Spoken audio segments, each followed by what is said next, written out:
Então, hoje a gente vai começar com esse texto. Eu até convidei o pessoal da disciplina de antropologia para vir, mas não apareceu ninguém, está todo mundo já cansado. Que eu achei bem legal para a gente ver. Porque o que acontece, gente? A gente está trabalhando essa disciplina de leitura e produção de texto, né? Que, como vocês vão ver aqui, é uma disciplina comum, por exemplo, no curso de letras de uma outra universidade, né? E é comum a todos os cursos de entrada, tá? Por quê? Porque as pessoas que estudam leitura escrita, leitura e produção de escrita, que é uma área do conhecimento na educação, chama alfabetização leitura e escrita. Tem um grupo de trabalho na Amped, muito importante, que eu já participei há anos e tal, participei muito já nesse congresso, apresentei vários trabalhos lá. O que essas pessoas estudam? O que esse grupo estuda? Estuda a relação das pessoas com a leitura e com a escrita exatamente, tá? E a gente observa que no ensino superior, os estudantes, especialmente os que vêm da educação básica, por conta de tudo isso que a gente tem estudado e tem visto até nesses exercícios sobre o censo, né? Por conta, por exemplo, da falta de adequação do professor à disciplina que vai ser dada, né? Falta de investimento, pagar mal os professores e tal, isso tudo reflete na formação do aluno, né?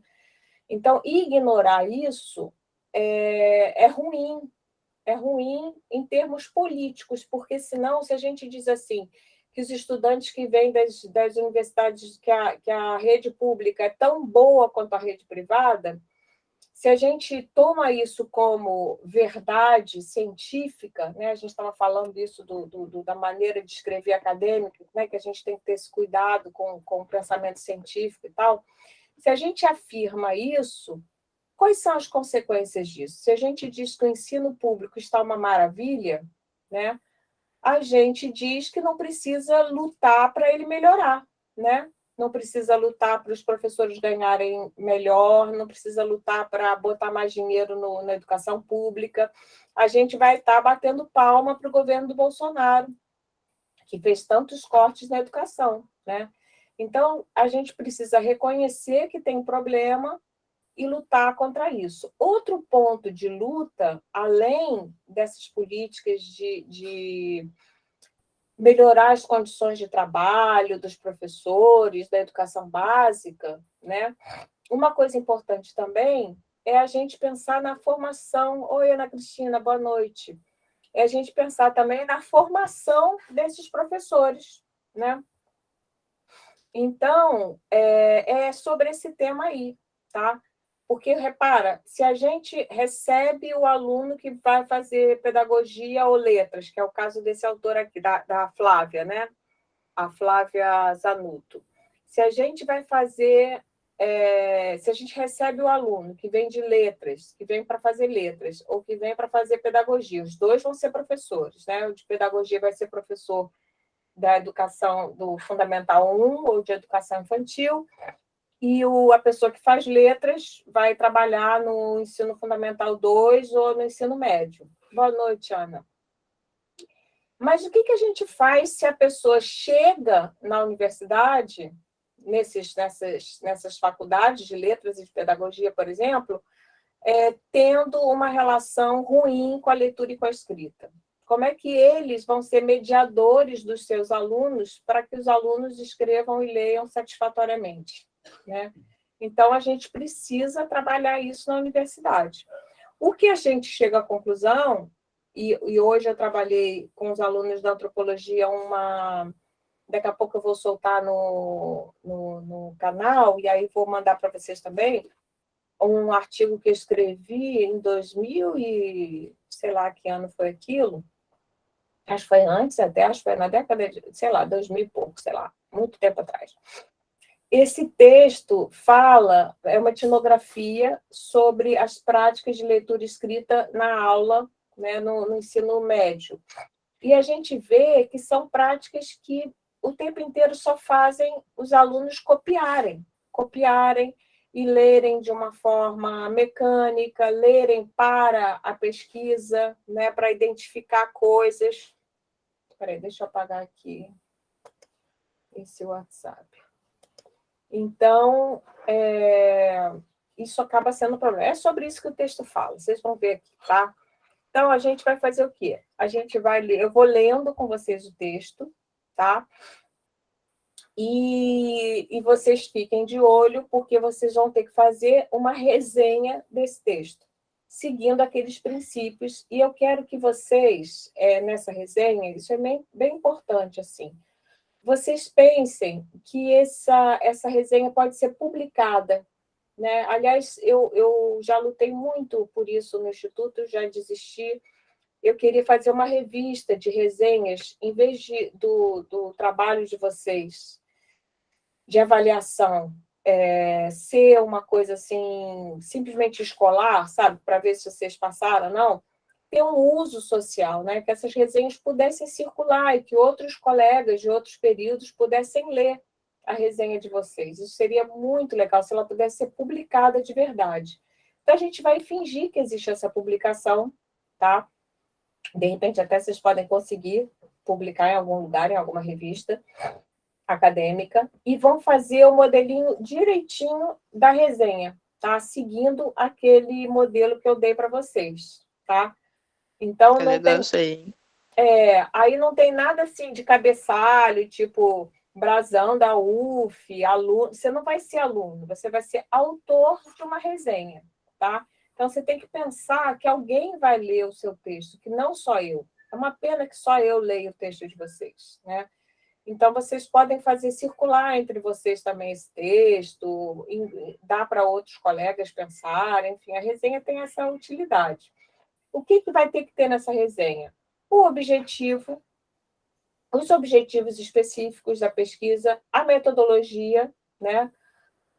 Um pouco do referencial teórico e as considerações, as conclusões que ele chega, tá? Que eles chegam, né? Aqui, no caso, é a Flávia e o Neil Armstrong. Já pensou se dar um nome para o filho de Neil Armstrong? É engraçado, né? Aí chama a produção escrita no ensino superior. Repare que só o fato de chamar de produção escrita já chama atenção, né, que a gente está valorizando a autoria de vocês, que é uma escrita que não serve só para o professor dar nota. Né? Ele vai falar exatamente... Eu fiquei super feliz, porque esse texto fala um monte de coisa que eu costumo falar para vocês. Olha, a forma como a escola vem tratando... Gente, olha só, eu vou lendo, tá? Só para facilitar, assim, mas qualquer momento que alguém quiser interromper, interrompa mesmo, tá? Se alguém quiser ler, se tiver com vontade de ler, bota a mãozinha para ler, porque é gostoso também ler, sei lá, eu gosto, né? E a gente vai estudando junto. A gente não vai dar conta de ler o texto, talvez a gente não dê conta de ler o texto inteiro, talvez dê, mas aí vocês continuam a leitura depois. A forma como a escola vem tratando a prática de produção escrita, quase sempre visando apenas a atribuição de uma nota, isso, gente, é muito triste, sabe? Também para o professor. Eu fico assim, super chateada quando chega nesse final de período e as pessoas ficam, professora, qual foi a minha... É claro que tem que saber qual foi a nota, né? Mas, às vezes, dá a sensação que você é meio assim, tratada como se você fosse uma prostituta, entendeu? Tipo assim, olha, eu te dei trabalho, eu quero minha nota. Eu fico, gente, mas é só pela nota que a gente estuda, sabe? É só pela nota que a gente escreve, que a gente faz o trabalho. É um pouco um negócio meio esquisito, né? Que a gente fala tanto contra o sistema capitalista, né? Isso é capitalismo puro, né? Tipo assim, eu paguei, eu quero minha nota. No caso, pagar é cumprir a tarefa, né? Invariavelmente tem levado professores de ensino superior e pesquisadores à constatação de um quadro insatisfatório de alunos que chegam aos cursos de graduação despreparados para essa prática. Olha, esse despreparado está no singular. Ele está certo ou está errado isso, gente? Um quadro insatisfatório de alunos que chega aos cursos de graduação despreparado para essa prática. Está certo, está errada essa concordância e por quê? Professora, ele está falando a respeito do quadro? Ah, muito bem, né? Então, está concordando com o quê? Está concordando com o quadro, né? O quadro é insatisfatório. Então, o de alunos, o núcleo do sujeito aqui é quadro. É o quadro que é insatisfatório, né? E o quadro, agora repara, eu acho que tem um erro aqui de concordância, porque o quadro é insatisfatório, tudo bem. Um quadro de alunos, tudo bem. O quadro de alunos chega, tudo bem. Mas o quadro de alunos chega despreparado? Tudo bem. Tá certo mesmo, né? É uma concordância que fica um pouquinho feia, mas tudo bem. Eu preferia ter botado o S, mas, enfim, tá entendendo? É aquele mesmo caso que eu falei para vocês. É um grupo de alunos chegou. Quem chegou? O grupo. Grupo de quê? De alunos. Então, tem que concordar com o núcleo do sujeito, que é grupo, tá?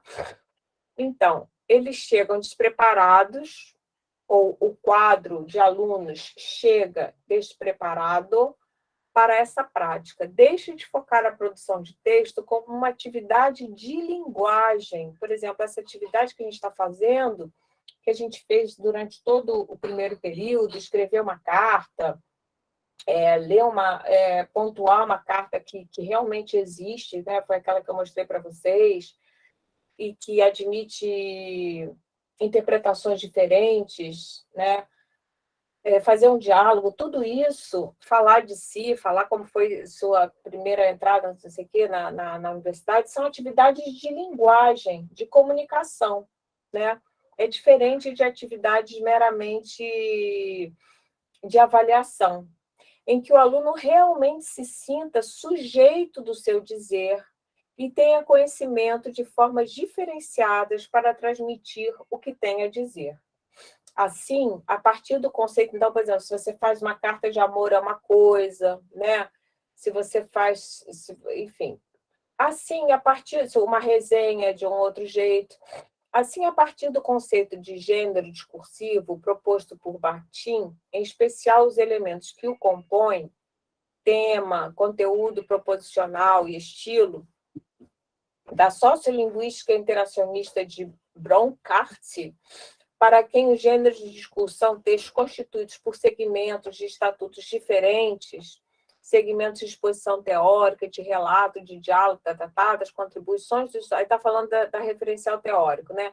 Do Geraldi, da Garcês, do Marcuski, eu acho que chama, de discursos e reflexões realizadas no grupo de pesquisa, interação e escrita no ensino e aprendizagem, né? A partir de tudo isso, esta comunicação apresenta resultados obtidos no trabalho com acadêmicos de graduação no curso de letras, tá? Então, vocês estão no curso de letras, de pedagogia, esse grupo que foi estudado é do curso de letras, da Faculdade de Filosofia, Ciências e Letras de Jandaia do Sul, no Paraná, junto à disciplina leitura e produção textual, exatamente igualzinho a vocês, tá? Opa! Ai, que troca. Pronto. Cujo objetivo é prepará-los não só para a prática docente. Isso é muito importante de entender a função dessa disciplina. Não é só para a prática docente, né? Mas também para o desenvolvimento das suas próprias escritas. Então, eu tentei trabalhar com vocês nessa disciplina, né? Toda aquela primeira parte de dicas de como vocês podem trabalhar o texto com os alunos de vocês e também para melhorar a escrita de vocês. Esse trabalho busca, pois, levar os alunos à consciência de sua condição de sujeitos autores de gêneros discursivos diversificados. Ou seja, uma pessoa que é capaz de escrever uma carta, uma petição, por exemplo, eu tenho uns textos, eu adoro escrever, né? Então, eu gosto de inventar ficção, que eu também já propus a vocês, né? Vocês fizeram algumas coisas assim. Mas também outros gêneros, por exemplo, como recurso de multa, por exemplo, eu inventei umas maravilhosas. Teve uma época que eu andava correndo de um lado para o outro com os filhos, tendo que trabalhar e tal, e eu tinha muita multa de trânsito, porque avançava um sinal, porque corria um pouquinho mais, porque a minha vida era muito corrida, eu tinha que me deslocar com os filhos para dar aula, para botar na creche, para botar na escola, depois voltar para... Enfim. Aí eu recebia multa, inventava umas novelas, vocês não fazem ideia. E funcionou, pelo menos umas 2 vezes funcionou, consegui tirar a multa, entendeu? Porque eu expliquei que estava isso, que não sei o quê. Aí você cria um conto ali, né? Mas você vai escrever nesse gênero, recurso de multa, você tem que usar os termos do recurso de multa, né? Por exemplo, eu fiz uma vez um texto do qual eu me orgulho muito também, foi o meu primeiro concurso público. Me inscrevi para fazer o concurso, e no edital dizia assim, que só podia pessoa que tinha feito pedagogia. Eu não tinha feito pedagogia, eu não fiz pedagogia, né? Eu fiz ciências biológicas. Mas lá para as tantas do edital, olha só a coisa da leitura também como é importante. Lá pelas tantas do edital, tinha um artigo que dizia: caso não tenha feito a graduação em pedagogia, aceita-se também pessoas que fizeram licenciatura na sua área. Eu tinha licenciatura. Aí eu falei, posso me inscrever. Fui me inscrever. Quando eu cheguei na hora de me inscrever, a pessoa que atendeu, só tinha uma pessoa inscrita, que era carta marcada total. Aí falou assim, você não vai poder se inscrever, não, porque você não fez pedagogia. Eu falei assim, não, porque aqui no artigo tal, olha aí o lance da leitura também, como tem uso social, né? No artigo tal, do edital, diz que pode a pessoa que fez licenciatura, tem licenciatura em ciências biológicas e fiz o mestrado e doutorado em educação também, como no outro artigo diz.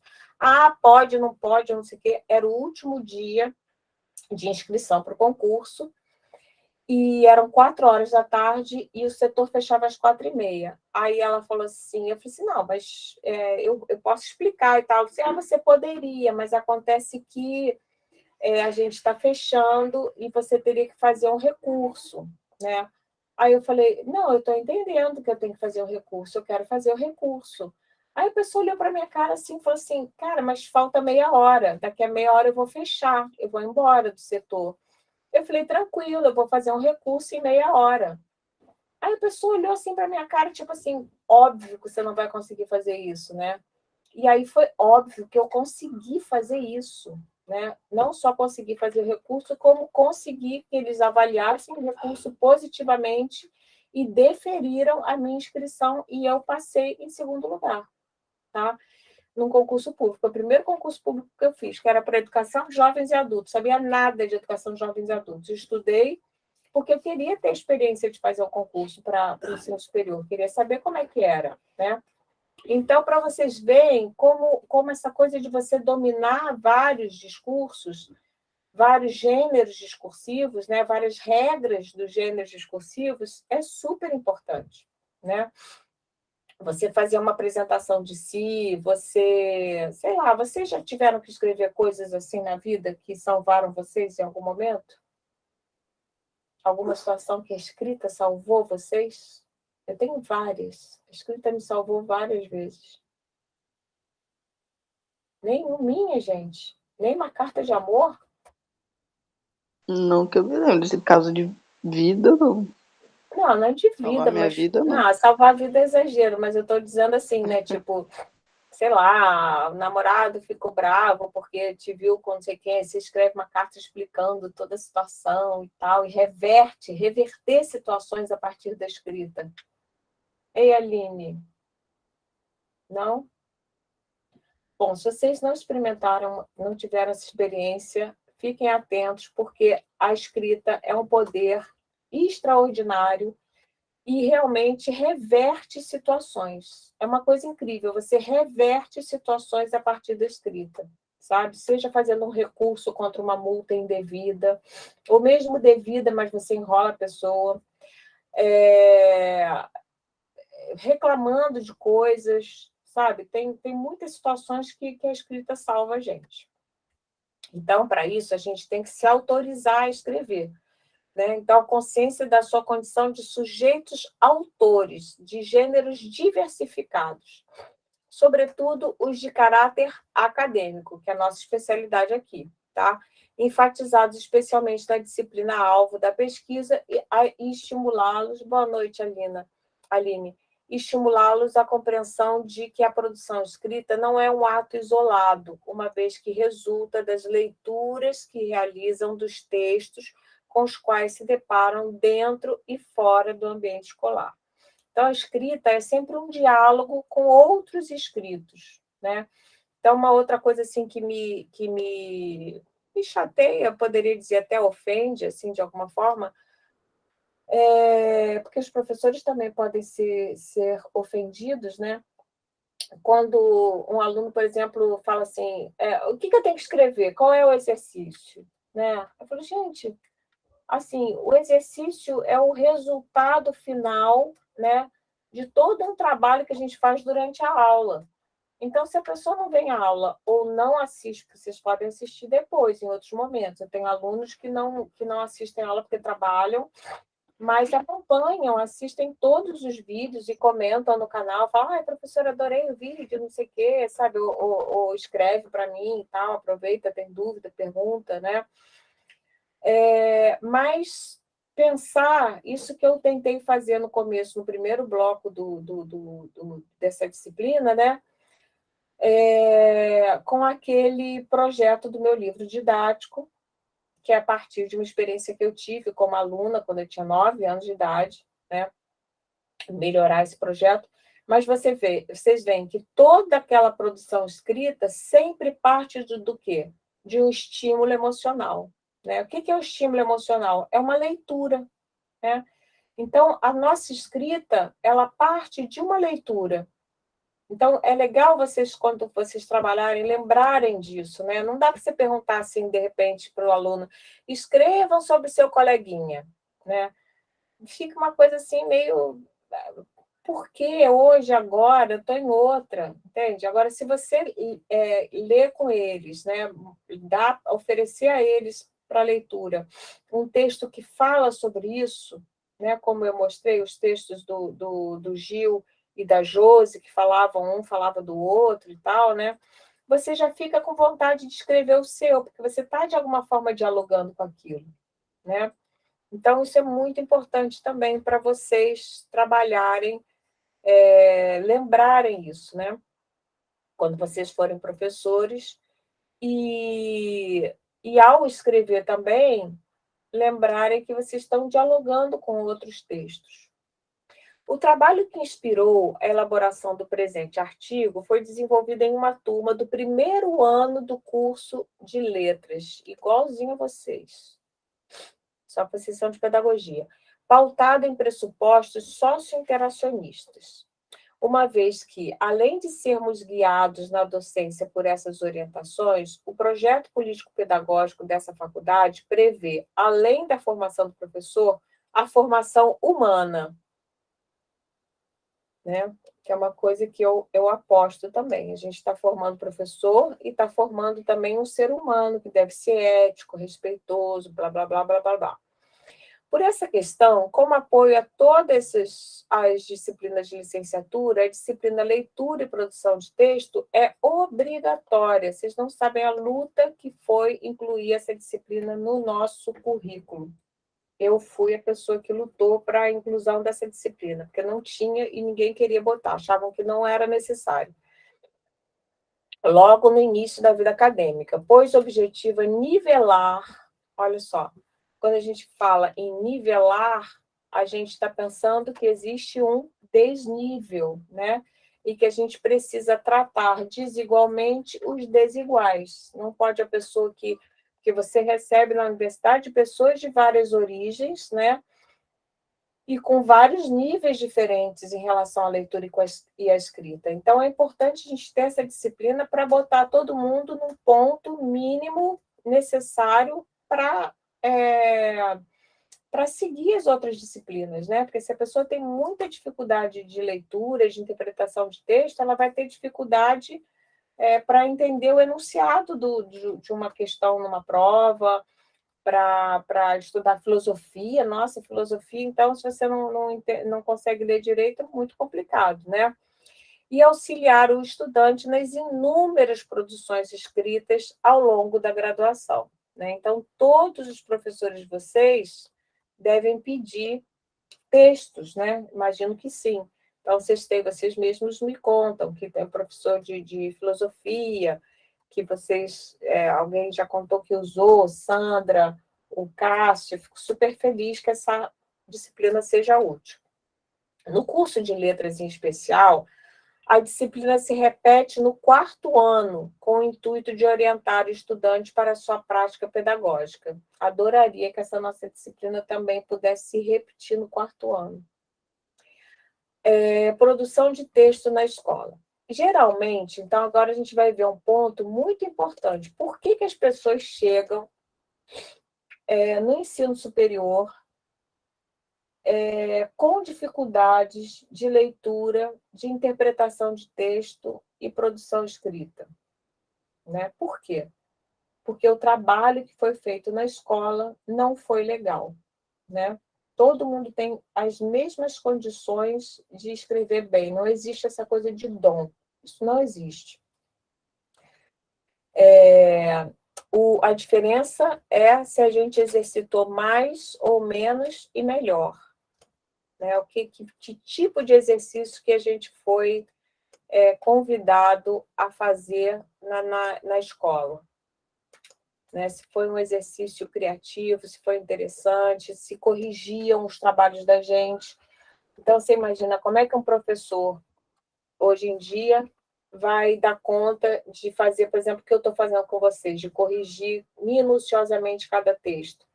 Eles não fazem por quê? Porque são vagabundos? Não, eles não fazem porque eles estão exaustos, porque eles precisam, para pagar suas contas, eles precisam trabalhar em várias escolas, né, ao mesmo tempo. Então, eu tenho amigos de ensino médio que trabalham num monte de escolas, tem 500 mil alunos, como é que eles vão corrigir tudo? É uma doideira, né? Não dá. Então, para a gente garantir que esse trabalho seja melhor, a gente tem que lutar por melhores condições de trabalho também. Mas eu espero muito que vocês sejam professores que corrijam o trabalho dos alunos de vocês, que devolvam, né? Porque, gente, só o fato de você devolver, você já sente a escrita completa a sua função.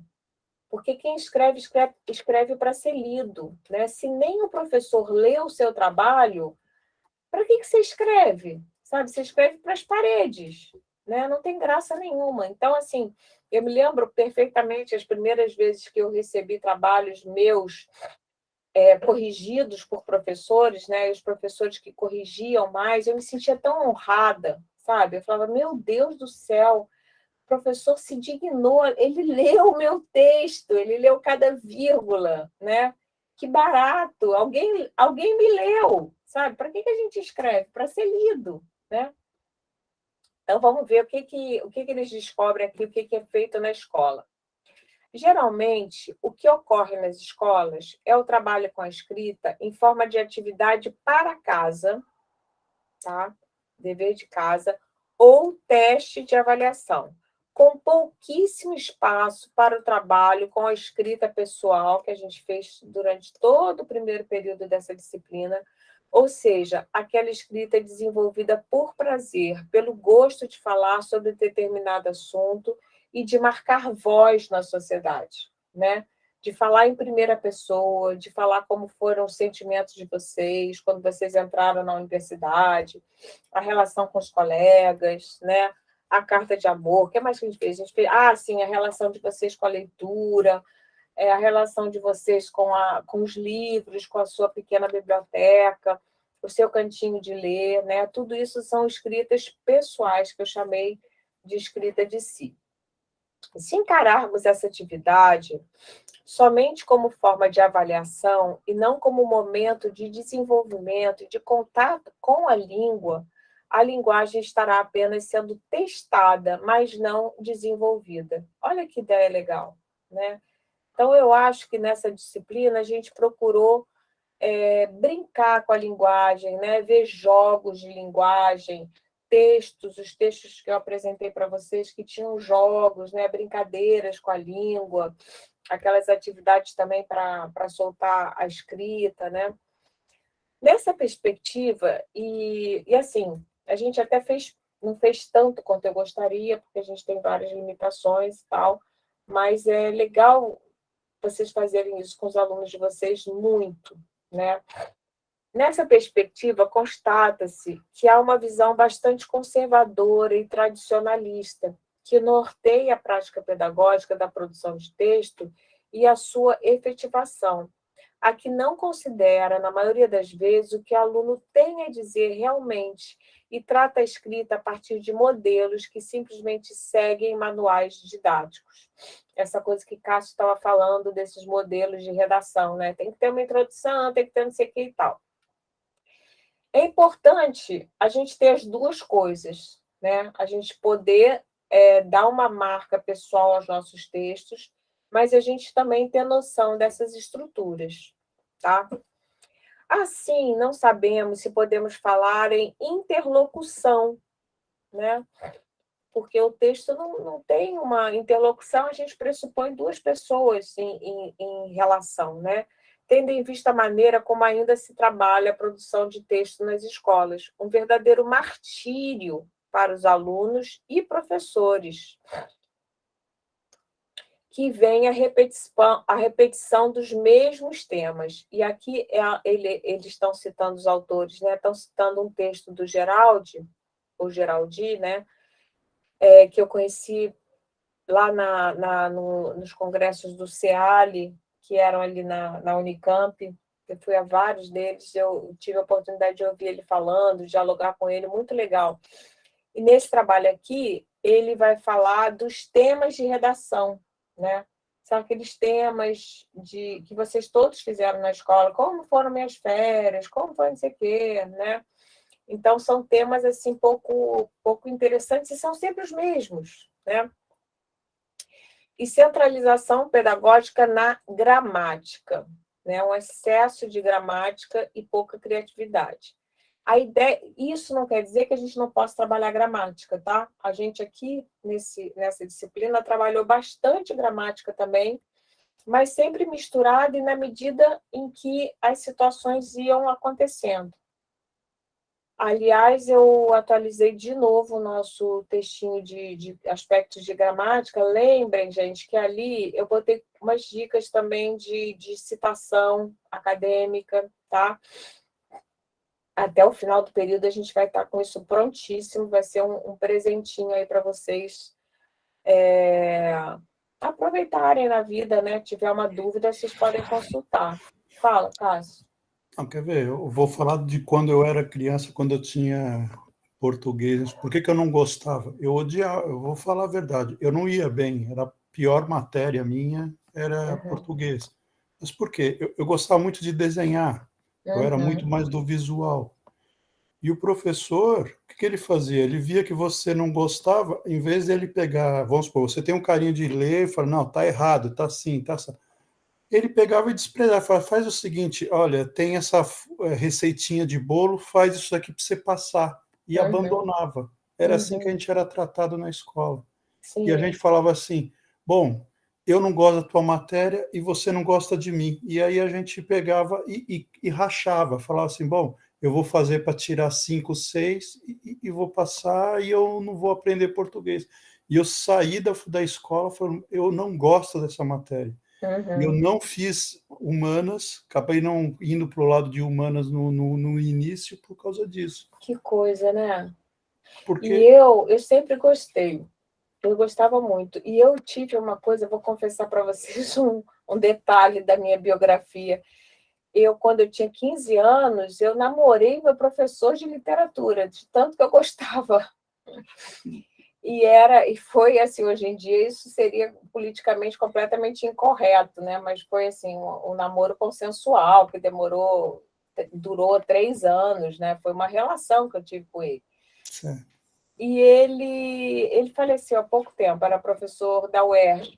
Na época, ele era professor do CAP, da UERJ, onde eu estudava, né? E era muito, muito legal, porque ele curtia, ele respondia, né? Mas você sabe também, Cássio, que a maioria dos meus colegas de aula, de turma, não tem boa lembrança desse professor, que fazia um trabalho maravilhoso, no meu entender, entende? E ele dava os textos para a gente, dava sempre uns textos maravilhosos e dava umas propostas de produção de texto muito legal, muito desafiadoras, né? E aí eu me encantava, né? Escrevia muito errado, eu sempre tive muito problema de ortografia e pontuação, mas ele sempre respondia, falava assim, não, isso aqui está ruim e tal, mas a ideia está legal, vamos lá, melhora, pá, né? Então, isso é muito importante, a gente ter, e que vocês sejam assim, né? Que vocês sejam bons mediadores de futuros leitores e escritores. Eu fiquei tentando nessa disciplina, antes de pegar os textos, o gênero discursivo acadêmico, né, que é a resenha, principalmente, eu procurei fazer jogos de linguagem para vocês irem se animando, né, e curtirem textos divertidos, né, para a gente ler.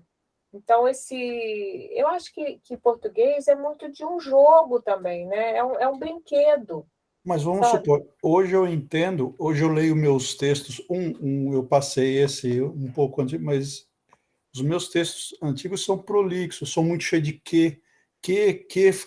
nossa, aí eu vou ler e falo assim, que texto ruim, chato, né? Porque você não sabe escrever, você tem uma pobreza de palavras, então, aí agora, eu pelo menos identifico, não que eu consiga escrever bem melhor, mas assim, pelo menos eu estou identificando, aí lendo, aí vamos... Não, Isso olha, vocês que é... estão aqui presentes escrevem bem, assim, eu considero, né? Escrevem bem. A gente sempre pode escrever melhor, né? O bacana, o que eu acho que a gente, como professor, tem que tentar fazer é contagiar os alunos para entender a escrita como um jogo, a leitura como um jogo, entende? Um quebra-cabeça, uma coisa gostosa de você brincar, né? Você pensar, peraí, eu posso conectar desse jeito, mas, poxa, desse outro jeito fica mais elegante. Ah, eu tenho uma outra solução, como é que pode? Tá? Então, começar a curtir isso. E você falou, Cássio, uma coisa super importante, que eu fico felicíssima achando que já ganhei meu dia aqui, o semestre, né? Se vocês saírem dessa disciplina tendo introjetado a capacidade de se autocorrigir, né? Ou seja, de ter uns critérios na cabeça, tipo, o que eu posso melhorar? Como é que eu posso evitar repetição? Onde é que eu ponho as vírgulas? Como é que eu estruturo um texto em parágrafos? Né? Então, se vocês tiverem essa noção, isso já está ótimo, porque a gente vai sempre melhorando a escrita, mas você ter o dom de se autocorrigir é fundamental. E, para isso, você precisa ter isso, né, cara? Você precisa ter na cabeça quais são os critérios. Então, assim, na hora de botar vírgula, peraí, será que isso aqui é um sujeito? Pô, André fala toda hora isso. Não Nossa, pode tem ter uma coisa vírgula. que eu não fazia. Se eu lia uma vez o meu texto, era muito. Hoje eu leio 3 vezes, e aí eu tento fazer o que você fala lá do Graciliano Ramos, da lavadeira, então torcer Enxugar. e tentar enxugar, porque eu acho que eu escrevo, eu devo ter algum problema na cabeça, que eu escrevo um pouco confuso, né? Não, Prolixo. Aí eu eu acho, Cássio, que tento isso é uma coisa que a condensar. gente aprende na escola, sabia? Eu tive uma orientanda na UF que ela escrevia de um jeito, aí eu começava a limpar, cortar, e trocava umas palavras difíceis que ela botava por umas palavras mais fáceis. Aí ela ficava assim, mas professora, assim vai ficar muito simples. Aí eu falei, quanto mais simples, melhor, mais objetivo, né? Aí ela falava assim, mas eu aprendi eu tive um professor de português aí em Angra. Ela falou que teve e não foi o único aluno que falou isso para mim, não. Já alguns outros alunos falaram isso. Que o professor ensinava, assim, na dúvida, pega a palavra e busca um sinônimo mais complicado. E, gente, isso é um péssimo conselho, entendeu?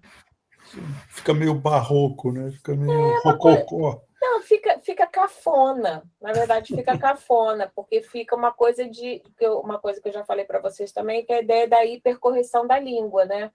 Então, fica uma pessoa que não domina a coisa querendo fingir que é doutor, tá entendendo? Fica uma coisa Uma ridícula. maquiagem pesada.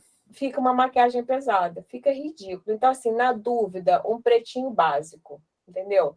Na dúvida, um blushzinho bem simples, na dúvida, pouca maquiagem. Vocês não vão errar nunca, sabe?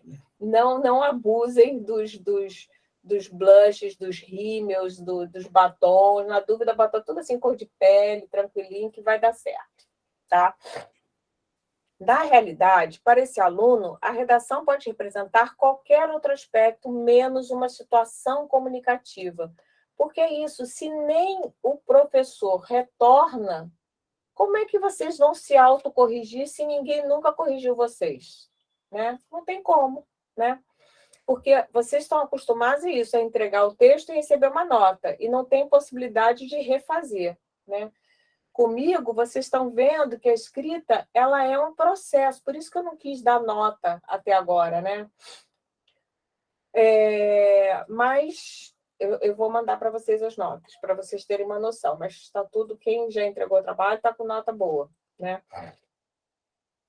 Mas essas notas podem melhorar. Vão ter alunos, por exemplo, que estão com a nota um pouquinho pior e podem pensar assim, poxa, eu quero melhorar minha nota. Faz um texto mais consistente, então, melhora, né? Pode melhorar. Porque acredita que seu texto não passa de um cumprimento de tarefa para a qual foi designado. Olha que coisa triste, né? E, mais intrigante ainda, para a qual não se sente preparado. Como aponta Brito, na situação... Olha só, outra coisa, a gente começa a entender como é que se faz citação. Como é que a gente faz? Copiando, gente. Isso aqui parece que já caiu, né? Antigamente a gente fazia assim, mas é sempre assim, olha, como aponta Brito, a gente não põe Luiz Carlos de Brito, a gente só bota o sobrenome, abre parênteses, bota o ano. Antigamente a gente botava 2 pontinhos e a página. Hoje em dia bota vírgula, P, ponto e a página. Isso aqui tanto faz se fizer, isso aqui muda de vez em quando, mas é só para vocês terem na cabeça que vai ter o sobrenome do autor, e entre parênteses, o ano e a página, seja com P alto, com P minúsculo, com 2 pontos, tanto faz, mas tem que ter essas informações para a pessoa poder situar, se ela quiser. Então, o que ele vai dizer, o Brito? Abriu a citação aqui, olha. Como aponta Brito. Eu teria botado 2 pontos aqui no lugar da vírgula, né? Como aponta Brito, vírgula. Ah, bom, tá, tudo bem, vírgula. Na situação, mas aí esse N tinha que ser com letra minúscula.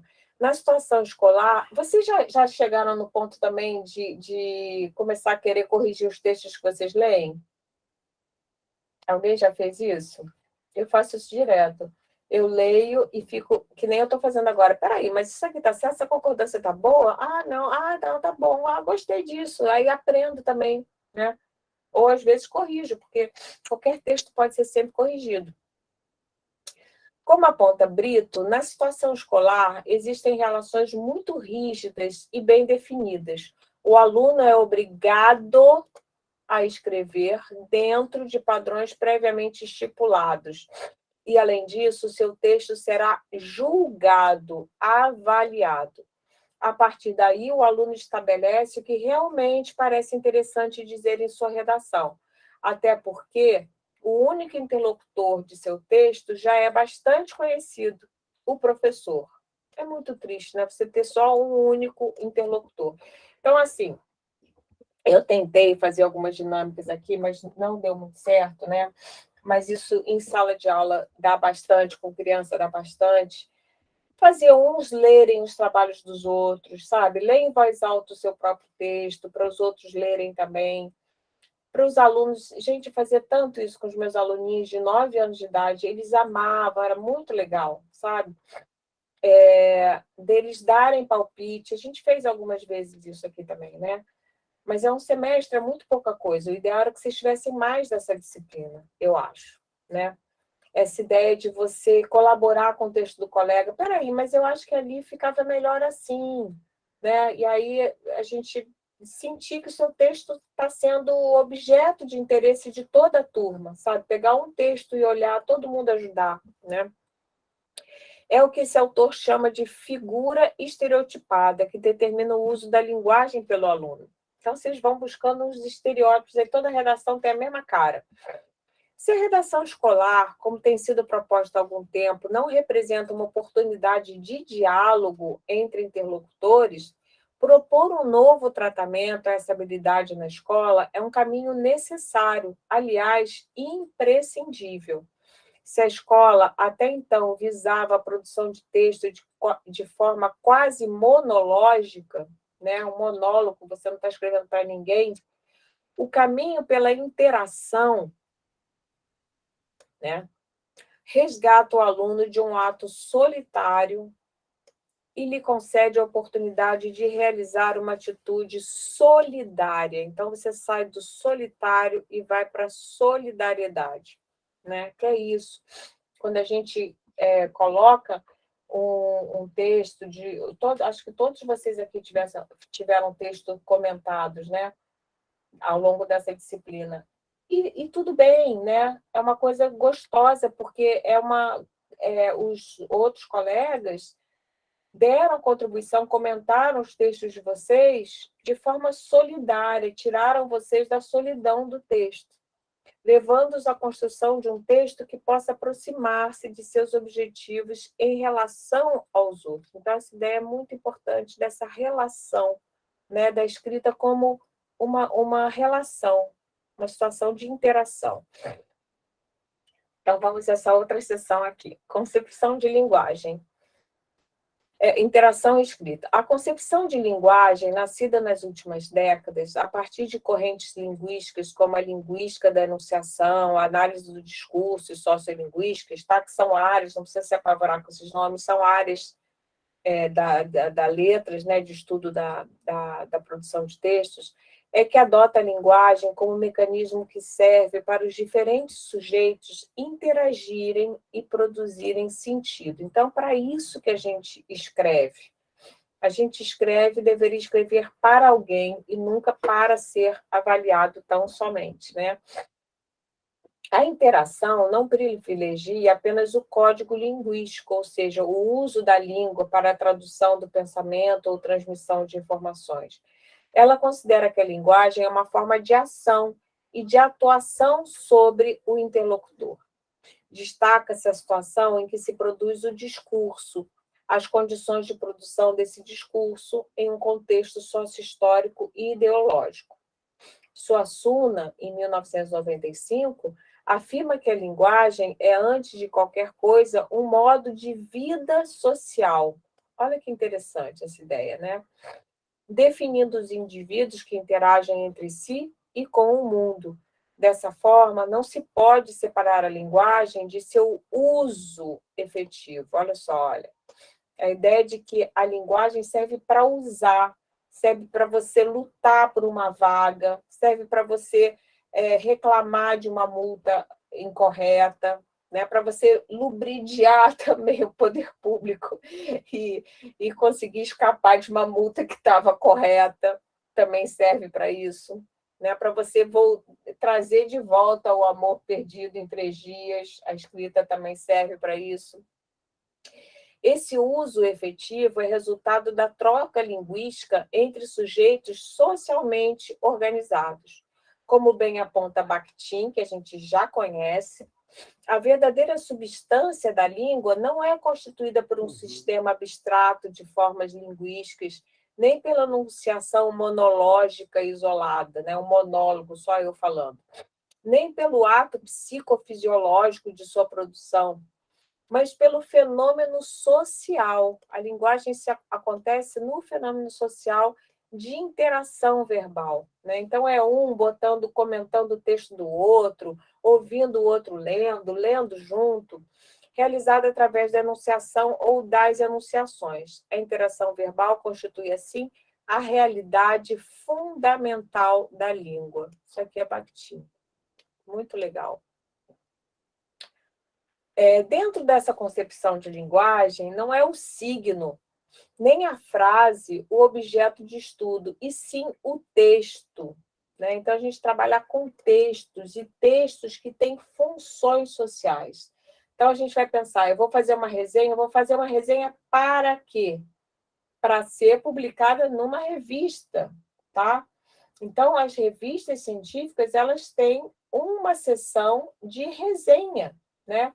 E a resenha serve para a gente apresentar esse texto, por exemplo, que tem 11 páginas, apresentar para um amigo seu, né? Ou, por exemplo, para você usar um pouco esse texto no seu TCC, digamos, né? E aí você vai trazer esses autores, esse autor, para o seu próprio texto, para fazer um diálogo, né? O trabalho com o texto é que faz professor e aluno ocuparem-se efetivamente com o uso da linguagem, tá?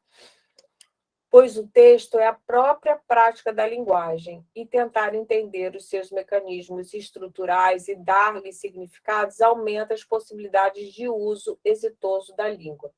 Quando o Geraldi está falando aqui em texto, né? A aula que a gente deu semana passada sobre os parágrafos, né? Um texto, ele, para ser considerado um texto, além dele ter um uso, dele servir como meio para você fazer alguma coisa que seja da vida social, né? Ele tem que estar tecido, ele tem que ter coesão, né? A palavra texto vem de tecer, né? Então, a gente fala aqui ele vai dar um exemplo da atividade que eles fizeram, da colcha de retalhos, que casualmente era uma das unidades que eu tenho feita, né? Daquele livro didático que eu não dei para vocês, mas é uma outra metáfora, que é a colcha de retalhos. Eu usei a metáfora com vocês da escola de samba, né? Mas essa da colcha de retalhos também a gente pode usar. Pensa cada parágrafo, cada ideia, né? Tem um outro texto que eu fiz para os conectivos, que é com Lego, sabe? Você junta 2 leguinhos assim, você tem que botar um outro para conectar um no outro. Então, o texto é uma coisa que é coesa. Por exemplo, se você faz... Vocês já brincaram com Lego? Todo mundo aqui brincou com Lego? Sabe o que é Lego? Sabe, né? Ou será que Sim, isso já é sim. uma coisa velha? Só o Cássio? Não sei se eu posso falar aqui. Também, né? Claro. Sei lá, né? Não sei se eu sou muito Também, velha. professora, brinco todo dia. Ai, que bom! Não estou tão velha. Não, cara, eu acho que Lego é um negócio universal, né? Então, Pô, Lego, Playmobil. Playmobil maneiro. eu nunca brinquei. Então, o Lego, o que acontece? Se você vai construir vai brincar com Lego, vai construir uma casa, né? Mas não conecta eles, você só junta um montoado de Lego assim, num instante passa o cachorro, pum, destruiu sua casa inteira, tá? Por quê? Porque aquela estrutura não tinha o quê? Não tinha coesão textual. Para isso que a gente conecta, a gente tem que conectar. A gente aprendeu porque é muita coisa para falar numa disciplina só, de um período só, né? Mas a gente tem que conectar não só as ideias dentro de um parágrafo, como tem que conectar um parágrafo ao outro parágrafo, fazer sempre um gancho de um parágrafo para o outro, tá? Lembrando, gente, que a regra para fazer a resenha é que vocês têm que fazer 3 citações desse texto. Eu quero que vocês dialoguem com esse texto. Tá? Vocês vão falar daqueles vários itens que uma resenha tem que ter, né? Mas pegando 3 citações, 3 trechinhos que vocês falam, pô, essa frase aí tá muito legal que o cara falou, gostei muito, que o cara não, o Neil Armstrong e como é que é o nome dela mesmo? Já esqueci. O Neil Armstrong, gente, achei maravilhoso, o cara se chamar Neil Armstrong, e a Flávia Zanotto. O Neil Armstrong e a Flávia Zanotto, nossos velhos amigos já. A gente está dialogando com eles, né? A gente está ouvindo o que eles estão falando lá do além, sei lá de onde foi que eles escreveram isso, e a gente está lendo, é uma mágica, é um negócio muito legal ler também, né? E aí, por exemplo, na disciplina de antropologia, vocês podem ver, eu faço uma coisa bem legal, que é de convidar os autores das etnografias. Né? Então, a gente fica próximo do autor, a gente realmente conhece o autor. Vocês podem ver lá no canal, tem uma playlist de antropologia e educação, vocês vão ver vários autores convidados que vieram falar sobre os seus textos, né? Então, é uma coisa muito bacana, assim, a leitura tem isso, você está falando com o outro, tá?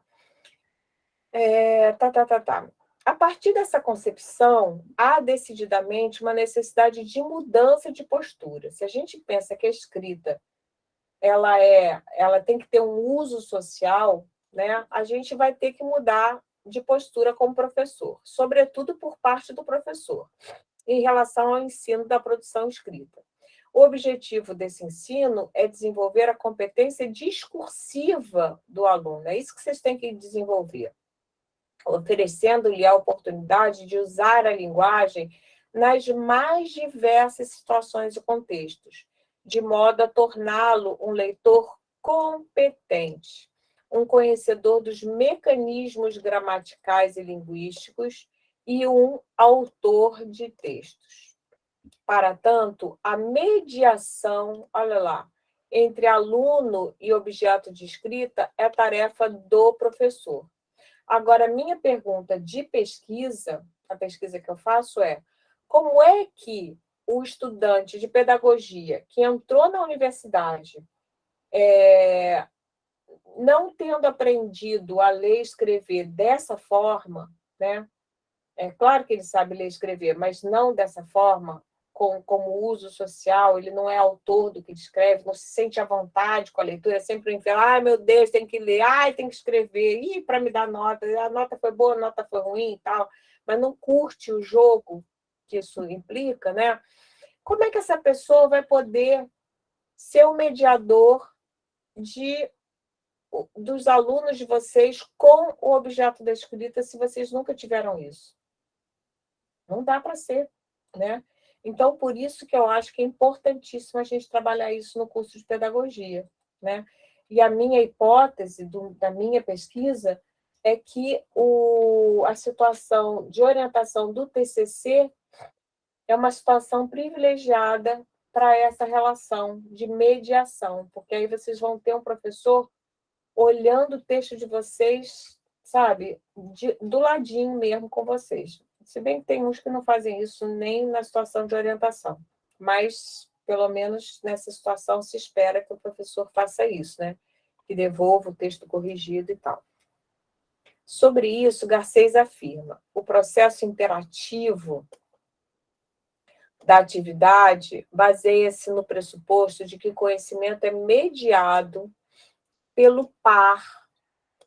Olha lá, é um par mais desenvolvido que serve de suporte temporário e ajustável, funcionando numa zona sensível à aprendizagem e que leva o estudante a usar as estratégias de forma independente. Olha lá, se não foi isso que a gente tem feito aqui, né? Quer dizer, nessa parceria que a gente desenvolveu, que vocês escrevem para mim e eu retorno para vocês, né? Eu estou levando vocês a usarem essas estratégias de forma independente, autônoma, porque vocês já conseguem usar com outros professores, né? E essa disciplina vai se acabar daqui a 3 semanas, né? E aí depois eu espero que vocês continuem usando essas estratégias que eu apresentei para vocês, que a gente desenvolveu juntos. O professor explica, esclarece, instrui, define regras que asseguram a competência mínima esperada, modela, monitora, estimula e elogia o progresso, sempre com papel crítico e positivo, não é ficar elogiando, passando a mão na cabeça, não. Tá ruim, tá ruim. E não tem problema nenhum, tá ruim, né? Porque a gente pode sempre melhorar. Se a concepção interacionista pressupõe o sujeito inserido no momento histórico discursivo, isso significa que a produção de texto deve ir além das tipologias textuais sacralizadas, aqueles tipos de texto, né?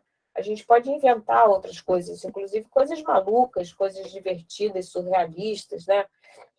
Para tanto, cabe ao professor tornar mais democrático o acesso do aluno à diversidade de textos. Mas, para isso, gente, ele precisa conhecer vários tipos de texto, né? Se o aluno, se o professor não teve oportunidade, ao longo da educação básica, nem na faculdade, de ser apresentado a vários tipos de texto, como é que ele vai poder oferecer isso para os alunos dele? Geralmente encontrados no dia a dia. Daí a necessidade... Ai, gente, essa gata está chorando aí. Daí a necessidade de um trabalho sistemático e contínuo com os gêneros do discurso e com as tipologias textuais. Trabalho esse que certamente irá conferir à prática escolar uma apropriação do aluno, sujeito do seu dizer, às situações comunicativas cotidianas, quanto à interação a partir dos gêneros. Araújo afirma que, por exemplo, por conta dessa coisa, dessa variedade de gêneros, é que nesse meu projeto de livro didático, eu incluí aqueles dois personagens, né? Que é a Josi e o Gil. O que acontece ali com a Josi e com o Gil? A Josi e o Gil, eles dialogam entre eles sobre o texto, né? E cada um tem a sua marca pessoal. O Gil é um cara nerd, né, que está sempre dando dicas, não sei o quê, ele leva a gente a outros textos, ele fala, vamos ver aqui, descobrir isso aqui no Google, meus pais souberam, sei que os pais dele são antropólogos, o cara é todo nerd. E a Josi é uma menina esperta, né, que tem uma agilidade que o Gil não tem, e ela tem uma outra graça, ela tem humor, ela tem um outro estilo, né? Se vocês repararem, se vocês relerem os textos e tal, tem sempre essa brincadeira entre a Josi e o Gil. Ai, meu amor, pega essa gata aí, que ela está miando desesperadamente. O aspecto convencionalizado de uma interação escrita é reconhecido como fazendo parte de um gênero particular. Assim, ao interagir no texto, os produtores devem ter não só conhecimento das normas e convenções desse texto. Então, por exemplo, o texto que a gente está trabalhando agora, um texto, por exemplo, carta, tem normas e convenções para o gênero carta, né? Que vocês conhecem muito bem, fizeram as cartas muito bem. Agora, o gênero resenha também tem as normas que vocês estão aprendendo. Como é que a gente aprende as normas? Vendo modelos, né? Por isso que eu dei modelos para vocês, além de ter dado aquela aula explicando, fazendo um roteiro, né? Do que tem que ter na resenha. Mas é um gênero acadêmico que eu já falei para vocês, é muito útil para a gente estudar também, né? Eu dei o exemplo para vocês, você quer saber sobre o Capital do Marx, você não vai ler o Capital do Marx, entendeu? A menos que você fizesse economia. Não faz sentido você ler os 4 volumes do Capital de Marx, é uma doideira completa, né? Você vai ler o quê? Você vai ler uma boa resenha do Capital do Marx, que está no Google. Maravilha, você vai lá no Google, resenha, Capital, Marx, pumba, e pega uma resenha. Então, a resenha ela tem uma função social que é muito importante, é uma forma da gente se aproximar de textos que a gente não tem condição de ler tudo. É um mundo de coisas, né, para se ler. Então, a resenha é uma forma da gente se aproximar das leituras. E aí, até, sei lá, se ele é uma resenha do Capital e fala, pô, gostei muito mesmo, vou querer ler o texto inteiro. Aí você lê o texto inteiro, né? Estabelecido pela comunidade cursiva, mas também, dentre outras coisas, sobre a consciência da audiência. a quem o texto se destina. Então, essa ideia é muito importante. Eu escrevo para quem? E uma habilidade para refletir e expor essa consciência sobre como o texto deve ser escrito. Partindo, então, do pressuposto de que as situações de interação verbal efetivam-se por meio de gêneros discursivos e das tipologias textuais, a gente deu vários exemplos, lembram? Que a gente falava, por exemplo, o discurso político, as piadas, o que mais que a gente falou? Várias coisas. A bronca de mãe é uma interação verbal que tem um gênero próprio. Né? Vou falar, Lourenço Evangelista, aí já sabe que é uma bronca que vem. Né? Então, tem uma tipologia, tem um tipo que se estabiliza, é o termo que o Bakhtin usa, né?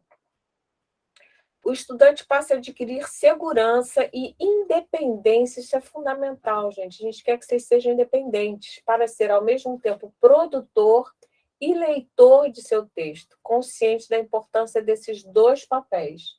Então, além de escrever, vocês também têm que ler o texto que vocês escrevem, tá? Alguém quer ler, gente, que eu estou super alérgica aqui? Estou numa fungação danada. Alguém me salva? Ah, por favor. Ai, Ana Cristina, vai. Leia. Um momentinho, abrir a tela. Esse Bakhtin, como é que fala isso? Olha, eu falo Bakhtin. Bakhtin, pesquisador russo que no início do século passado dedicou-se aos estudos linguísticos e literários. Talvez tenha sido o primeiro a empregar o termo de forma generalizada para se referir à variedade de textos encontrados em situações do cotidiano. Segundo esse estudioso, eu pulei, professora? Não, eu só marquei, que eu achei legal. Tô lendo, você está lendo, eu estou marcando as coisas. Segundo esse estudioso, os textos produzidos nas diversas situações comunicativas, sejam eles orais ou escritos, possuem características próprias que os definem e os distinguem. Tudo bem até aí, né? A gente já falou disso, né? Então, uma resenha é uma resenha, um resumo é um resumo, uma história em quadrinho é uma história em quadrinho, um diálogo é um diálogo, uma carta de amor é uma carta de amor. O que mais que pode ter? Um TCC é um TCC, uma redação escolar é uma redação escolar, um recurso para reclamar de uma multa, um recurso para reclamar de sei lá mais o quê, né? Uma cantada é um outro gênero, é uma outra variedade de texto, e cada uma dessas que eu enunciei aqui, elas estão em situações comunicativas próprias, né? Você não vai cantar uma pessoa com discurso acadêmico, a não ser que a pessoa seja um acadêmico também, né? Pode ser, mas normalmente não vai funcionar muito, né? Tem um estilo, tem um tipo, tá? Vai, continua lá. Bakhtin. Bakhtin compreende que a produção dos sentidos em uma determinada sociedade está gravada em um repertório de discursos do qual as pessoas se utilizam para a interação com o outro. Embora sua teoria tenha sido pensada inicialmente para as questões literárias, boa parte das ideias do autor se converteram para outros campos das atividades de linguagem humana. A esse respeito, temos a confirmação de Machado. Graças a essa abertura conceitual, é possível considerar as formações discursivas do amplo campo da comunicação mediada, seja aquela processada pelos meios de comunicação de massas ou das modernas mídias digitais, sobre o qual, evidentemente, Bakhtin nada disse, mas para o qual suas formulações convergem. Muito bem. Então, olha aqui, outra coisa que a gente vê, quando a gente vai lendo o texto acadêmico, vocês estão o tempo inteiro lendo o texto acadêmico. Então, como é que a pessoa não sabe como é que faz, gente? É fazer igual. Olha só, o que a gente vê aqui? Esse texto aqui até não tem diferença de formatação aqui. Mas você vê que quando a citação é maior do que 3 linhas, o que a gente faz? A gente pula uma linha, faz um recuo, tá vendo? Tá aqui, tem um bloco todo aqui. Isso aqui é o texto justificado, esse aqui é justificado também, que a gente já sabe como faz seleciona tudo e dá um Ctrl J. Pronto. Pum, instantaneamente fica tudo quadradinho assim. Tá? O que mais que a gente vê? Que a letra deve ser ou Arial ou Times New Roman. A gente já sabe que o Antônio Prata prefere a Times New Roman. Não sei se vocês leram um texto que é muito divertido. E o que mais? Quando a gente faz a citação recuada, você não precisa botar aspas, tá vendo? Não tem aspas, né? Esse Machado e o ano e a página pode vir antes ou poderia vir aqui embaixo, aqui assim do lado também, tá? Quando ele faz citação, olha, aqui no caso, tá vendo? Então a gente vai aprendendo, olhando e copiando, gente. Gênero discursivo é assim. Como é que a gente aprende a fazer piada? Ouvindo e repetindo igual. Como é que a gente aprende a fazer uma cantada? Ouvindo e repetindo igual. Né? Como é que os políticos aprendem a fazer propaganda política? Repetindo os outros. Aliás, é o que eles mais gostam de fazer, repetir, repetir, repetir. Tá? Quer ver uma outra situação aqui? Vamos ver uma que tenha aspas aqui, olha. Por exemplo.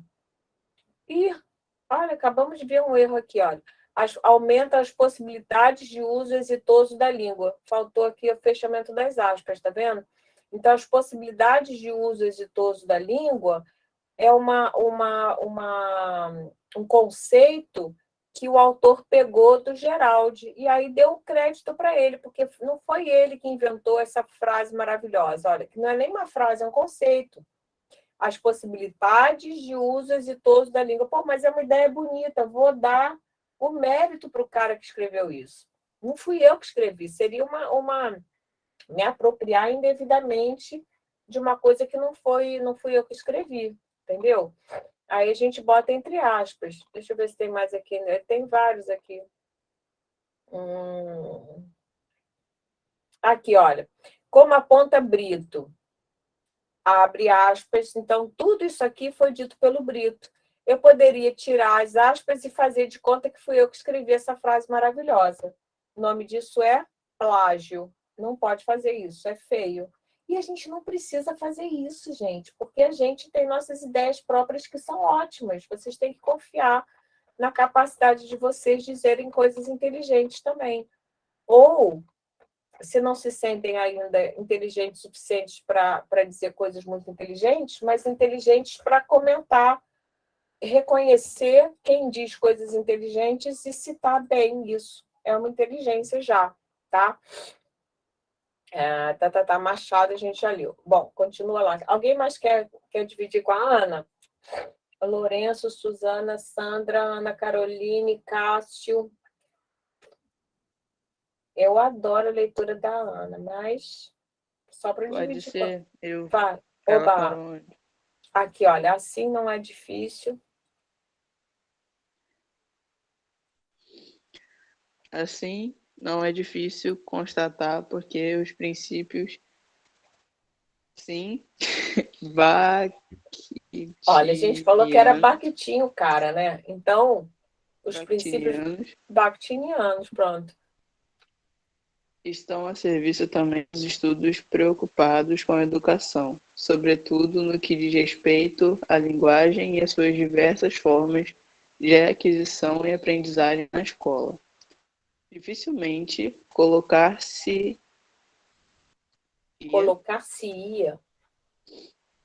É porque eu estou lendo no celular, aí está um pouco pequeno para ver. Tá. Dificilmente colocar-se-ia sob questionamento o trabalho da produção textual na escola baseado nos gêneros discursivos.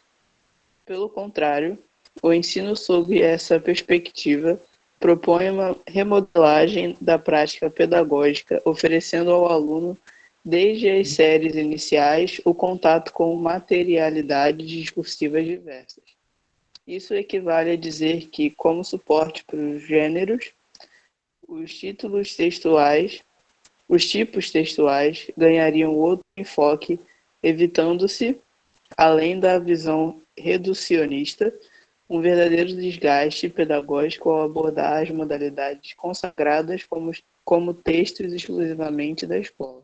Então, assim, a gente pode fazer... Gente, eu já fiz tanta coisa com os meus alunos, é divertidíssimo. Com vocês eu fiz menos, por quê? Mas também fiz, né? Porque a gente precisa aprender os gêneros acadêmicos, precisa entender a fazer resenha. Nessa disciplina, vocês têm que aprender a fazer resenha. Mas a gente tem vários gêneros, né? Por exemplo, esse que vocês estão fazendo dos conectivos já é um outro gênero, né? Um gênero de como apresentar dados estatísticos, é um outro gênero, né?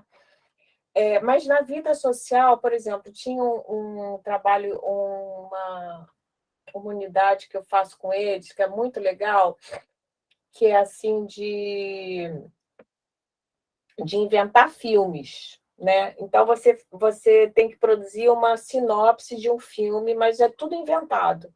Então, você cria um título e fala assim, por exemplo,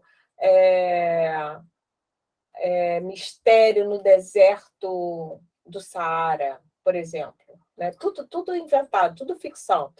Mas aí você conhece o gênero discursivo, sinopse de filme, porque quando você vai no Netflix, você vai lá e vê, né, aquele textinho que aparece lá, e aí você vai fazer um negócio com aquela cara, né? Você vai fazer vai imitar o gênero discursivo, por exemplo, dicionário, que foi a aula que vocês faltaram, que só veio o Cássio e a... Como é que é o nome daquela menina, Cássio? Que veio na aula, não me lembro. A Rose, né? Uhum. E a Rose, né?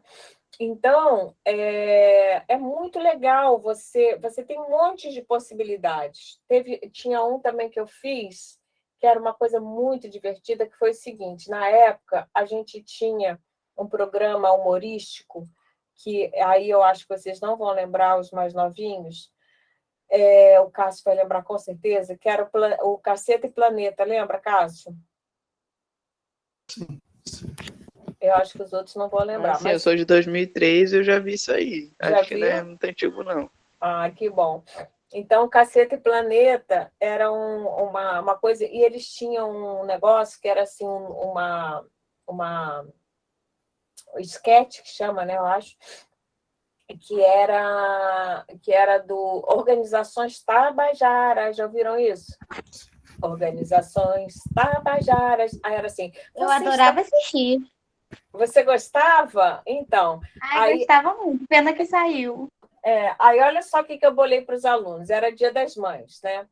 Aí eu falei, ai, que saco, todo mundo trabalha, criança de 9 anos de idade, todo mundo trabalha aquelas coisas do Dia das Mães, escrever uma carta para sua mãe, como eu amo a minha mãe, sei que é. Eu falei, ai, que saco.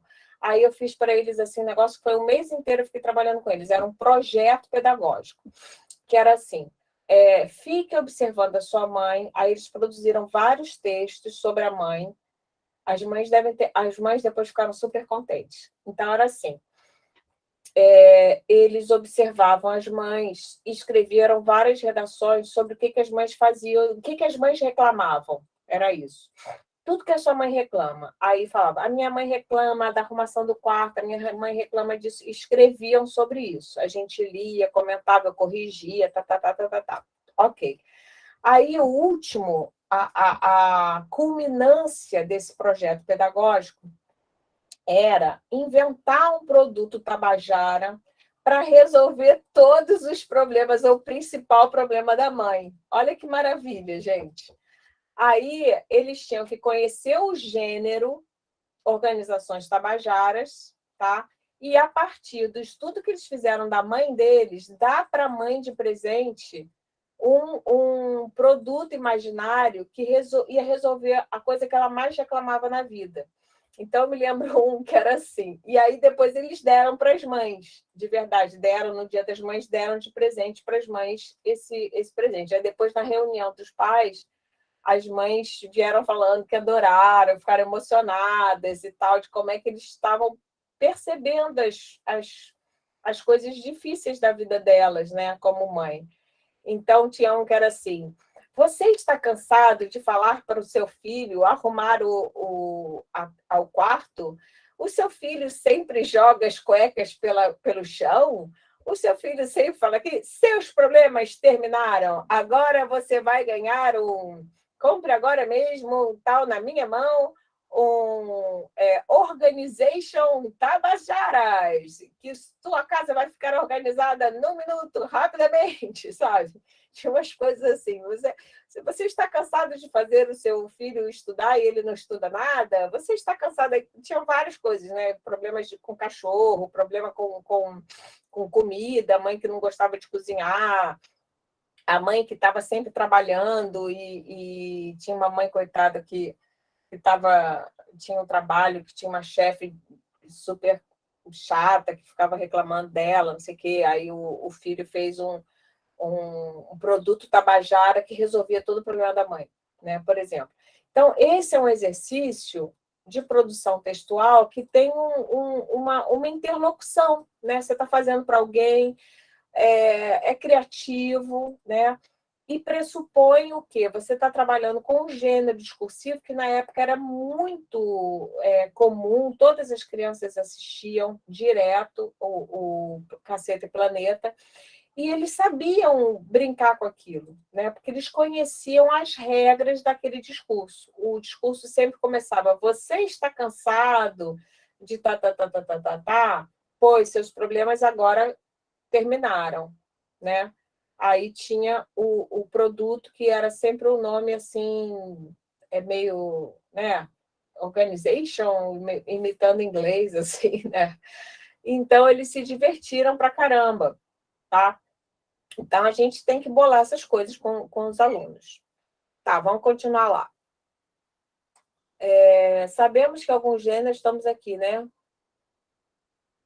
Lourenço continua, Suzana quer ler um pouquinho, Sandra. Eu posso continuar. Então, vai. Se os gêneros são socialmente adquiridos... Calma, deixa eu virar a tela. Se os gêneros são socialmente adquiridos, vale dizer que a criança, ao entrar na escola, ou já tendo passado alguns anos nela, foi suficientemente exposta a algumas dessas manifestações textuais. E ainda a inserção, não é? Uhum. De novos gêneros seria feita a partir de critérios tais como a série escolar, a maturidade do aluno, a competência linguística e a área temática. Sabemos que alguns gêneros textuais são utilizados com frequência, não só nas aulas de língua portuguesa, como também nas outras disciplinas. Porém, essa utilização se limita a fazer do gênero apenas um pretexto para a leitura de conteúdos, dificilmente para a prática da escrita. Então, isso aqui é muito chato, né? A gente fazer a leitura, o texto, apenas como um pretexto para a leitura de conteúdos, né? Então, por exemplo, quando eu fiz aquele texto sobre os parágrafos, né, que é feito para crianças, para um livro, para um projeto de livro didático para crianças e tal, tem um conteúdo que é passado ali, mas também tem um jogo de linguagem, tem uma brincadeira com a linguagem, né? É um texto que se volta para ele próprio, que fala: como você está vendo o primeiro parágrafo desse mesmo texto, trata sobre isso, tal, aquilo, tal. Então, as crianças gostavam muito, porque elas viam, elas conhecem o carnaval e tal, né? Agora, muitas vezes você trabalha na escola uns textos, por exemplo, quer ver um exemplo clássico? Aquelas frases de gramática. Gente, da onde nasceu aquilo, né? são sempre umas coisas que você nunca ouviu falar na vida, que aparecem só para você ensinar o que é sujeito, o que é substantivo, o que é adjetivo. Mas, pô, dá uns exemplos divertidos, né? Aliás, vocês gostaram do negócio que eu mostrei para vocês, do negócio que eu preparei para vocês do sujeito, do verbo, do predicado? Vocês viram isso, gente? Sim. Tá? Então, eu achei que ficou mais legal, né? Essa coisa assim, olha, João segue o Instagram do famoso. O Instagram do famoso é seguido por João. A gente entende bem o que é objeto e o que é sujeito, né? O Instagram do famoso sofre a ação de ser seguido, né? Agora, se eu fizer a frase, o Instagram do famoso manipula o João, olha que legal. Quem é o sujeito aí? O Instagram do famoso, né? E quem é que passa a ser o objeto? Quem é manipulado? É o João, tá? Então, essa relação de sujeito, olha quanta coisa a gente pode fazer de forma criativa, né? Estimulando essa coisa, não é essa coisa do lúdico, não, mas eu nem gosto muito desse negócio de lúdico, mas quem gosta, gente, quem gosta de escrever e de ler, se diverte, né? Então, se vocês aprenderem a gostar disso, vocês vão ser bons professores, não tem a menor dúvida, porque vocês vão transmitir isso, tá?